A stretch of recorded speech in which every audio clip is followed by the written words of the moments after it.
샬롬 샬롬 샬롬. 하나님 사랑합니다. 여러분 주 안에서 사랑합니다. 잠언 3장 말씀 함께 묵상합니다. 5, 6절 말씀이죠. 너는 마음을 다하여 야훼를 신뢰하고 내 명철을 의지하지 말라. 너는 범사에 그를 인정하라. 그리하면 내 길을 지도하시리라. 어르신이나 사람들이 사람 사는 사회에 경쟁이 없을 리 없지만 요즘처럼 이렇게 기가 막히게 도를 넘어섰던 시대는 없었을 것 같습니다. 경험은 개인 차원에서뿐 아니라 기업 차원과 국가 차원에서 일상화가 된 지 오래인데 이 경쟁은 요즘은 단순히 경쟁 시대라 하지 않고 무한 경쟁 시대다 이렇게 앞에 무한이라는 단어가 붙습니다. 무한 경쟁이라니 듣기만 해도 정말 그 소름이 끼치는 말이 아닐 수 없어요. 상대방을 경쟁자로 보면 인정을 나누는 인간관계가 온전하지 못하겠죠. 만들 수도 없습니다. 결국 우리 사회를 각박하게 만들고 말 겁니다. 왜 수많은 사람들이 경쟁의식에 사로잡혀 살아가는 것일까? 내일에 대한 불만이 그 원인이 아닐까 생각합니다.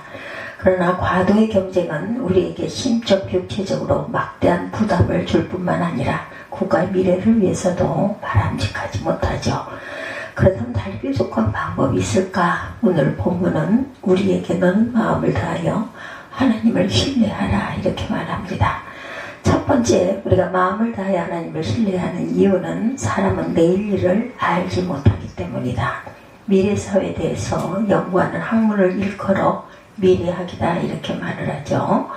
개중에는 10년 또는 20, 30년 후를 부분적이나마 상당히 정확하게 예측하는 학자들도 있지만 대부분은 미래를 막연히 추론한 내용에 불과합니다. 미래를 예측하는 책들이 계속 발간되고 있는 것은 그만큼 미래를 아는 것이 필요하기 때문인데 당장 내일 무슨 일이 생길 것인지 알 수 있다면 엄청난 유익은 없겠죠. 특히 주식 투자들은 큰 돈을 벌 것입니다. 그러나 내일 일을 정확히 예측할 수 있는 능력을 가진 사람은 아무도 없습니다. 그러므로 잠언 27장 1절에 이르기를 너는 내일 일을 자랑하지 말라. 하루 동안에 무슨 일이 일어날지 네가 알 수 없음이니라 하십니다.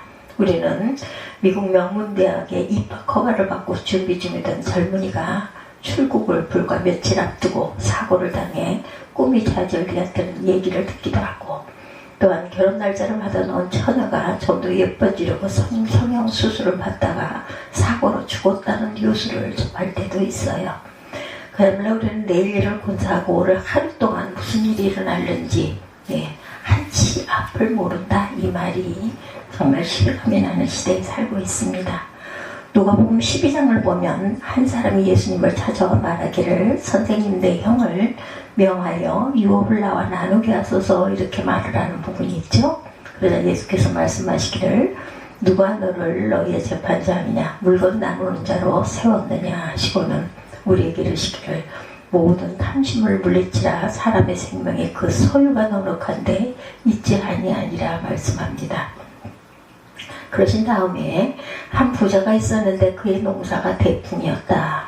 그런 마음속으로 내가 곡식 쌓아둘 곳이 없으니 어찌해야 좋을까 하고 생각하다가 한 가지 묘책을 떠올린다. 내가 이렇게 하리라. 내 곡간을 헐고 더 크게 짓고 내 모든 곡식과 물건을 거기 쌓아두리라. 또 내가 내 영혼에게 이르기를 영혼아 여러 해 쓸 물건을 많이 쌓아두었으니 평안히 쉬고 먹고 마시고 즐거워하자 이렇게 말하는 부분이 나오죠. 그때 하나님께서 그 부자가 마음속으로 하는 말을 들으시고 어리석은 자야 오늘 밤에 내 영혼을 도로 찾으리니 그러면 네 예비한 것이 네 것이 되겠느냐 이런 말씀을 하십니다. 결론적으로 예수께서는 말씀하시기를 자기를 위하여 재물을 쌓아두고 하나님께 대하여 부여치 못한 자가 이와 같으니라고 하셔요. 이 부자는 땅에서 가진 재물을 가지고 언제까지나 즐겁고 행복하게 살 수 있을 줄 알았던 것이죠. 그러나 그는 그야말로 그 밤에 자기가 죽을 줄을 알지 못했다. 만약 그 부자가 그 밤에 죽을 것이라는 것을 알았다면 그렇게 이기적인 계획을 세우지 않았을 것입니다. 이런 예화가 있습니다. 미국 예일 대학에 재학 중에도 유명한 미식 축구 선수가 있었는데 건강검진을 받던 중에 그 사람부터 불치의 암에 걸렸다는 진단과 함께 앞으로 3개월밖에 살 수 없다라는 말을 듣습니다. 그때 그는 병상을 찾아온 절친한 친구에 이렇게 말합니다. 여보가 이렇게 끝날 줄 알았더라면 좀 달리 살았을 거야. 이렇게 빨리 끝날 줄 알았더라면. 우리는 이 젊은이 이야기를 들으면서 남의 일이 아니라 현실에 매몰되어 살아가는 우리 자신의 이야기일 수 있다는 생각을 해볼 필요가 있습니다. 야고보 선생은 말하기를 들으라 너희 중에 말하기를 오늘이나 내일이나 우리가 어떤 도시에 가서 거기서 1년을 머물며 장사하여 이익을 보리라 하는 자들아 내일 일을 너희가 알지 못하는도다. 너희의 생명이 무엇이냐 너희는 잠깐 보이다 없어지는 한계니라. 너희가 도리어 말하기를 주의 뜻이면 우리가 살기도 하고 이것이나 저것을 하리라 할 것이거늘 이제는 너희가 허탄한 자랑을 하니 그러한 자랑은 더 악한 것이라. 야고보서 4장 14~15절 말씀이십니다. 다른 도시에 가서 사업하는 것이 잘못이라는 뜻이 아니라 내일에 대한 계획을 세우지 말라는 뜻도 아닙니다. 다만 하나님을 의지하지 않고 자기 자신의 수완을 의지해서 살아갈 뿐 아니라 하나님을 섬기는 데는 관심이 없고 오직 자기 유익을 위해 살아가는 사람들의 어리석음을 지적한 거죠. 성도들은 어리석은 부자나 타도시에 가서 1년을 머물며 장사하려던 사람과 같이 스스로 내일 일을 설계할 것이 아니라 하나님께 자기의 현재와 미래를 맡기고 하나님의 인도하심을 구해야 한다. 욥은 말하기를 나의 가는 길을 오직 그가 아시나니 그가 나를 단련하신 후에는 내가 정금같이 나오리라 말씀합니다. 욥기 13장 10절 말씀이죠. 우리는 각자의 인생길이 어떻게 전개되는지 알지 못하지만 하나님을 신뢰하고 우리 삶 전부를 맡길 때 하나님께서 책임지고 평강의 길로 인도해 주실 것이다. 두 번째 우리가 마음을 다하여 하나님을 신뢰해야 하는 이유는 하나님께서 우리 인생을 섭리하시기 때문입니다. 흔히 사람들은 내 인생이 내가 원하는 대로 살겠다 이렇게 말합니다. 내 인생은 나의 것 이런 가요 가사도 생각이 납니다. 만약에 우리 생각대로 살아가는 것이 건강하고 복된 삶을 보장한다면 두말할 나위가 없겠죠. 그것은 창조주 하나님을 자기의 주인으로 인정하지 않겠다는 말에 불과합니다. 우리는 인류의 조상 아담과 하와를 통해 스스로 자신의 인생의 주인을 자처한 것이 얼마나 치명적인 결과를 가져오는가를 알고 있습니다. 하나님께서 아담과 하와를 창조하신 후에 상암도 없고 해안도 없고 아름답고 풍요로운 에덴 동산에서 살게 하시면서 한 가지 언약을 지키라 하시죠. 그것은 동산 각종 나무의 열매는 내가 임의로 먹되 선악을 알게 하는 나무의 열매는 먹지 말라. 너는 그렇게 했다면 반드시 죽으리라고 말씀하셨어요. 그러나 아담과 하와는 뱀의 말을 듣고 선악과를 그만 따먹고 범죄하죠. 그들이 하나님의 명을 어기고 뱀의 말을 들은 까닭은 무엇일까? 그것은 그들이 그들의 삶의 주인이 되려고 했기 때문입니다. 그들은 하나님의 영향력으로부터 벗어나 독립적으로 살아갈 생각을 한 거죠. 뱀이 하와에게 다가와서 하나님이 참으로 너에게 동산 모든 나무의 열매를 먹지 말더라 하시더냐 했을 때 하와가 뱀에게 말하기를 동산 나무의 열매를 먹고 우리가 먹을 수 있으나 동산 중앙에 있는 나무의 열매는 하나님 말씀에 너희는 먹지도 말고 만지지도 말라 너희가 죽을까 하노라 하셨느니라 하죠. 그래서 뱀이 여자에게 이르기를 너희가 결코 죽지 아니하리라. 너희가 그것을 먹는 날에는 눈이 밝아져서 하나님과 같이 되어 선악을 알 줄 하나님이 아시니라 이렇게 말합니다. 그 말을 듣고 하와가 나무를 보았더니 믿음직도 하고 보암직도 하고 지혜롭게 할 만큼 탐스럽기도 한 나무가 됐어요. 그래서 그 열매를 따먹고 자기와 함께 있는 남편에게 주었더니 그도 먹습니다.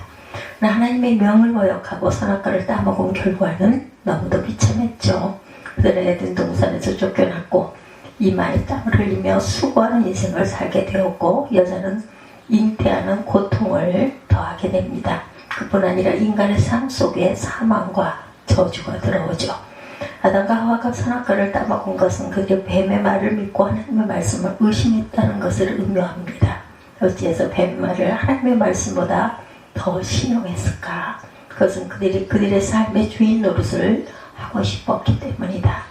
하나님의 간섭을 받지 않고 자기들의 생각대로 마음에 원하는 대로 살아가려고 했던 것입니다. 그러나 그들은 하나님을 거역하고 떠나는 것이 마귀의 종이 되는 것임을 미처 알지 못했어요. 예수께서는 마귀에 대하여 이르시기를 도둑이 오는 것은 도둑질하고 죽이고 멸망시키려는 거라고 요한복음 10장 10절에 증거하는데, 또한 마귀는 처음부터 살인한 자여 진리가 그 속에 없으므로 진리에 서지 못하고 거짓을 말할 때마다 제 것을 말하나니 그가 거짓말장의 거짓의 아비다. 요한복음 8장 44절입니다. 아담과 하와는 하나님의 말씀을 신뢰하지 않고 마귀의 말을 신뢰했고 그들의 명철을 의지한 결과 죄와 사망에서 종살이하는 처참한 운명에 떨어지고 맙니다. 이 세상은 안심하고 살 수 있는 곳이 아니라 우리를 넘어뜨리려고 마귀와 악령들이 악한 자들이 활약하는 곳이다. 땅이 우리의 고향, 우리의 나라가 아니에요. 예, 사단의 나라입니다. 하나님께서 거지않으면 마귀에게 속할 수밖에 없다. 하나님의 빛 가운데 살지 않는 사람은 죄의 어둠 속에서 길 잃고 방황할 수밖에 없습니다.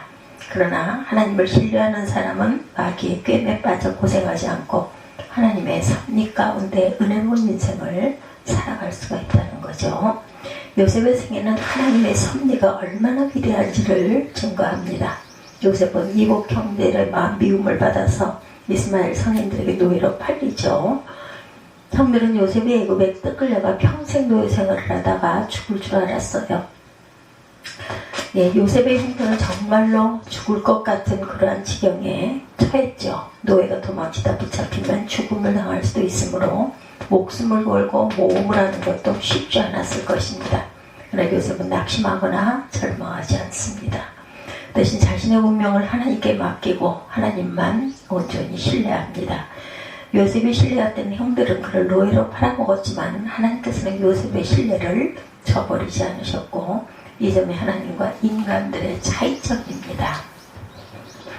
사람은 가장 신뢰할 만한 사람이라도 부득이한 사정으로 약속을 어기는 일이 없을 수가 없어요. 그러나 하나님께서는 사람이 아니심으로 시건치 아니시고 인생이 아니시니 후회가 없으시다 이렇게 말씀하시죠.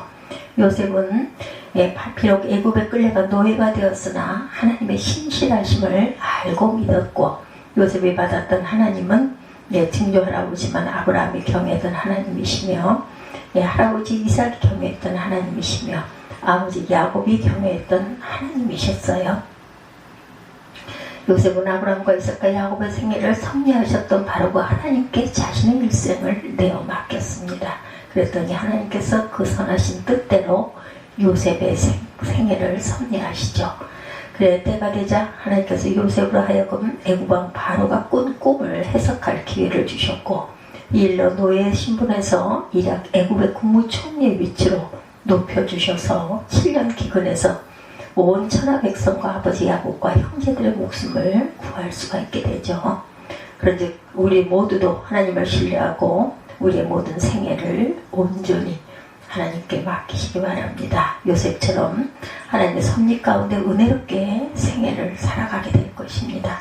셋째로 우리가 마음을 다해 하나님을 신뢰하는 이유, 하나님의 사람보다 지혜롭고 강하시기 때문이다. 자기의 지혜와 수완을 자신하는 사람은 하나님을 신뢰하려 하지 않습니다. 그는 자신의 능력을 신뢰하기 때문에 하나님의 도우심을 필요로 하지 않아요.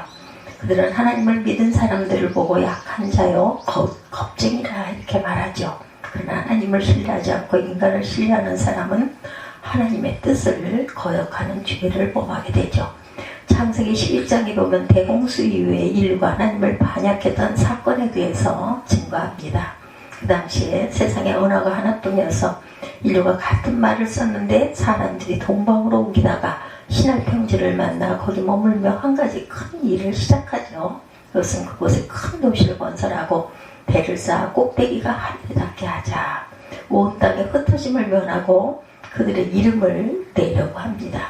하나님의 뜻은 인류가 한 곳에 모여 살지 말고 온 지면에 넓게 퍼져서 사는 것이었는데 당시 인간들은 바벨탑을 중심으로 모여 살고 흩어지지 말자고 했으니 하나님의 뜻에 적으면 도전하는 것이었죠. 아마 당시 인간들은 자신들의 지혜로 하나님의 뜻을 무산시킬 수 있을 줄 알았을 것 같아요. 그러나 인간들은 어떻게 하나님을 능가할 수가 있겠는가. 그때 하나님께서 너를 혼잡하게 하여 서로 알아듣지 못하게 하셔서 그들의 시도를 좌절시키십니다. 인간들의 시도를 막는 데 있어 오늘은 혼잡하게 하신 것보다 더 탁월한 방법은 달리 없었을 것이고, 그것은 인간들이 전혀 상상도 하지 못했던 방법이었죠. 서로 말이 통하지 않게 되었을 때 그들은 탑쌓기를 붙이고 같은 말을 하는 종족끼리 모여 온 지면에 흩어졌고, 이로써 하나님의 뜻이 이루어졌던 것이죠. 인간이 아무리 하나님의 뜻을 거역할지라도 결국은 하나님의 뜻이 이루어지고야 만다는 것을 깨닫고 믿으시기 바랍니다. 그 이유는 하나님의 사람보다 지혜로우시고 강하시기 때문이다. 고린도전서 1장 25절이죠. 하나님의 미련한 것이 사람보다 지혜롭고 하나님의 약한 것이 사람보다 강하니라. 그 말씀대로 인간의 모든 지혜를 다 모은다 할지라도 하나님의 미련한 것이 그보다 더 지혜롭고, 인간이 제 아무리 강하다 할지라도 하나님의 약한 것이 오히려 인간의 강함보다 더 강하다. 일본은 세계에서 알아주는 기술 선진국입니다. 원전 기술도 세계적으로 인정받는 수준이고, 그러나 쓰나미 앞에서 선진 기술도 무기력함이 짝이 없고, 지금 일본은 후쿠시마 원전의 방사능 누출 사고로 인해 심각한 형편에 놓여 있어요. 지금 전 세계적으로 원전을 건설하고 있지만 아직 핵 폐기물을 처리하는 완벽한 기술을 보유한 나라는 한 나라도 없다고 합니다. 앞으로 일본처럼 원전 사고가 나지 않는다는 보장은 그 어느 나라에도 없다고 그러죠. 요즘 사람들은 첨단 과학기술을 신뢰하고 무엇이든지 다 할 수 있다고 생각하지만 알고 보면 인간의 능력으로 해결할 수 없는 것이 부주기술임을 우리가 알아야 합니다. 또한 인간들은 돈으로 못할 것이 없다고 생각하지만 세상에 그보다 어리석은 것은 달리 없습니다. 하나님께서 하늘에서 비를 내리지 않으신다면 아무리 농법이 타고난들 무슨 방법으로 농소를 지을 수 있을까? 이사야 2장 22절에 너희는 인생을 의지하지 말라. 그의 호흡은 코에 있나니 수에 찰 가치가 어디 있느냐, 이렇게 말합니다. 인간이 강한 것 같지만 3분에서 5분만 숨을 쉬지 못하면 죽거나 치명적인 뇌손상을 입는다는 것. 요새 예외인 사람은 아무도 없습니다. 그러므로 우리는 하나님 앞에 자기의 강함과 지혜를 내세우지 말고 항상 겸손하게 하나님을 신뢰해야겠다. 인생 살다 보면 예상치 못했던 난관을 만날 때가 있어요. 그럴 때 하나님을 경외하는 성도들은 세상 사람들과 다른 방법을 택해 어려움을 해결해 나가려 해요. 그것은 우리가 마음을 다하고 하나님을 신뢰하고 우리의 명철을 의지하지 않는 것입니다. 우리가 우리 자신의 지혜와 수완을 의지하면 하나님께서는 우리를 위해서 일하지 않으세요. 그러므로 하나님의 도우심을 바라는 사람은 자기의 방법을 포기하고 전적으로 하나님을 신뢰하고 신앙적인 방법으로 문제를 대할 줄 알아야 되겠다.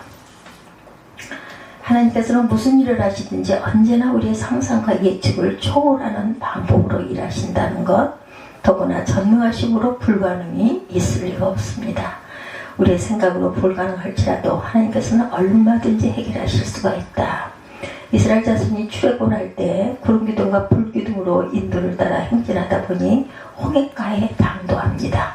그때 이스라엘 자손은 오도 가도 못할 처지에 갇힌 형국이 되죠.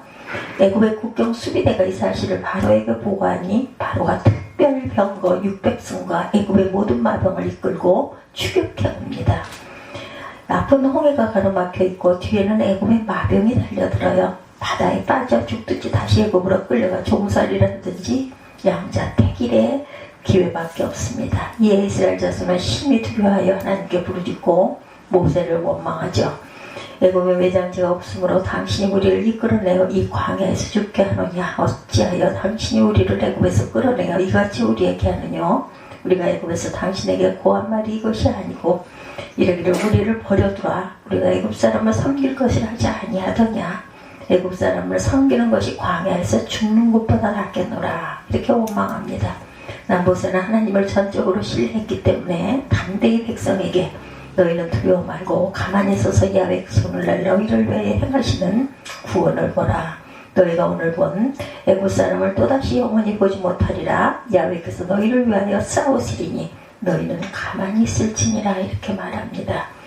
모세 역시 하나님께서 무슨 방법으로 이 백성을 구해내실 것인지 알지 못했죠. 그러나 그는 하나님을 신뢰했습니다. 무슨 방법을 사용하시든지 그것은 하나님께 속한 것이고 우리가 할 일은 하나님을 신뢰하는 것이다. 하나님께서 이스라엘의 자손을 구원하시기 위해 택하신 방법은 홍해를 갈라 그 가운데 길을 내어서 선민으로 하여금 걸어서 건너게 하시는 것이었어요. 이처럼 우리가 하나님을 신뢰할 때 하나님께서는 우리의 상상을 초월하는 놀라운 방법으로 문제를 해결하십니다. 그뿐 아니라 애굽에서 갖고 나온 양식이 떨어지자 당장 그 많은 백성을 먹일 양식을 어디서 구할 수가 있었겠습니까? 그러나 하늘에서 하나님은 만나를 내려서 그들을 먹이시죠. 물이 없어 온 백성의 곤변하고 광야에서 무슨 수돗물을 구할 수가 있겠는가? 하나님께서는 반석에서 생수를 내셔서 백성들의 목에 해갈을 하십니다. 어떻게 이런 일들이 과연 가능한가? 예레미야 32장 27절에 보니 나는 야훼라 모든 육체의 하나님이라 내게 능치 못한 일이 있겠느냐 이렇게 말씀합니다. 바로와 그의 마병들 앞에서 바다를 열어 이스라엘의 자손을 건너게 하시고 하늘에서 만나를 내려 먹이시고 반석에서 생수를 내어 마시게 하셨던 하나님께서는 지금도 기적적인 방법으로 성도들을 위해 일하신다는 것을 잊지 않고 믿으시기 바랍니다. 조급한 마음으로 왜 하나님께서 일하지 않으시는가라고 생각하지 말고 마음을 가라앉히고 전능하신 하나님을 신뢰하십시다. 하나님의 응답이 늦어서 우리가 낭패를 당하는 일은 결코 생기지 않는다. 잠언 16장 3절에 너희 행사를 야훼께 맡기라. 그리하면 내가 경영하는 것이 이루어지리라 말씀하세요. 마음을 다하여 하나님을 신뢰하고 여러분의 명철을 의지하지 마시기 바랍니다. 현실이 위급하고 절망적으로 보일 때라도 의심 말고 믿음에 굳게 서서 온 마음으로 하나님을 향해 하나님만을 신뢰하고 나아가십시다. 그리고 우리의 범사에 하나님을 늘 인정하십시다. 범사란 모든 일을 말하죠. 이것은 맡기고 저것은 내가 하는 식이 아니라 하나님께서 하나부터 10까지 작은 일이든 큰 일이든 하나님께 다 맡겨라. 그래야 할 때 하나님께서는 우리의 길을 지도해 주실 것이다. 다시 말하면 형통한 길을 열어주시고 평강의 길, 생명의 길로 인도하십니다. 너는 마음을 다해 야훼를 신뢰하고 내 명철을 의지하지 말라. 너는 범사에 그를 인정하라. 그리하면 내 길을 지도하시리라. 잠언 3장 5, 6절의 말씀입니다. 이 말씀을 따라 살아감으로 복되고 형통한 생애를 누리시는 저와 여러분들이 되시기를 주님의 이름으로 축복합니다.